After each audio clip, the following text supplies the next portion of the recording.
Hopefully you watched my video last week where I showed you guys how to make foolproof perfect buttercream every time. And this week I'm going to show you a way of using some of that buttercream to make your layer cakes look absolutely wicked. This technique is sometimes called scales or scallops or petals, and you might have already seen it being done. It's really great, it makes your cakes look absolutely wicked, but it is very time consuming. So I'm going to show you my way of doing it, which is much quicker, and I've nicknamed it the pipe and swipe. So the next thing we need to do is to prepare some piping bags. Now I'm going to be using 5 colours because I'm going to decorate it with a pastel rainbow pattern. And I've got piping bags with nozzles in which have round holes, measure about 1 centimetre across in diameter. So I'm going to fill these up with my different colours of icing. Now before we get started, let's talk a little bit about technique. What you might have seen before is when people do a blob of icing and then spreads it out with a palette knife. But what I do is to do both of those things in one movement. So I pipe a blob and swipe it off with my nozzle. And then I'm going to take my next colour and put that on top of it to overlap. And you might want to practice this a few times before you get going on your actual cake, just to make sure you've got the technique right.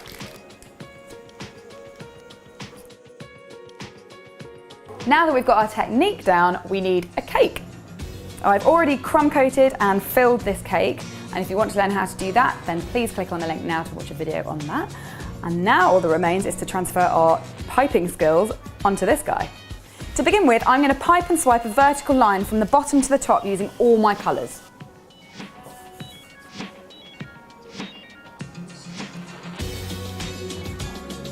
So there you can see it's already taking shape, but what we're going to do is create a diagonal rainbow pattern. So I'm going to start my next line at the bottom, but starting with yellow.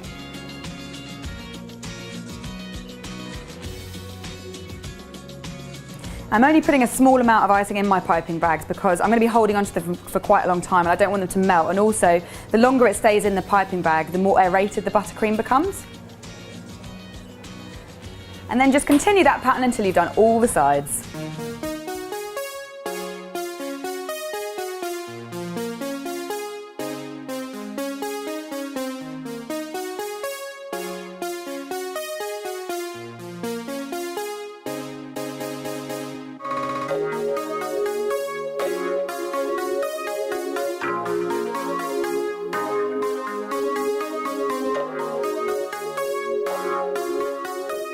Once you get to the end, rather than swipe the last one into the first one, just do small blobs to create a little seam.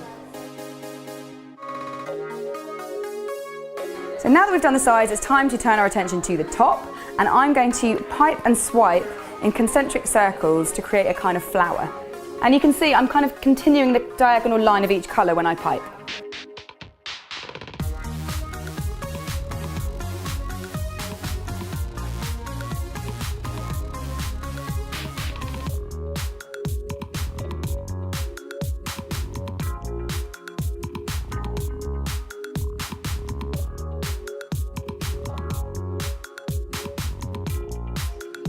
And there it is, the finished pipe and swipe cake, and I think you'll agree that it was worth all the effort because it looked magnificent.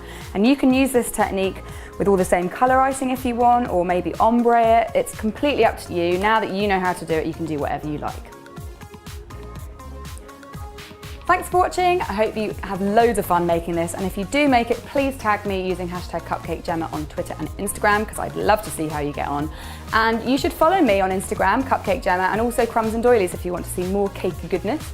I'll be back next week with another recipe for you guys. Subscribe in the meantime if you haven't already, and I will see you then. Bye!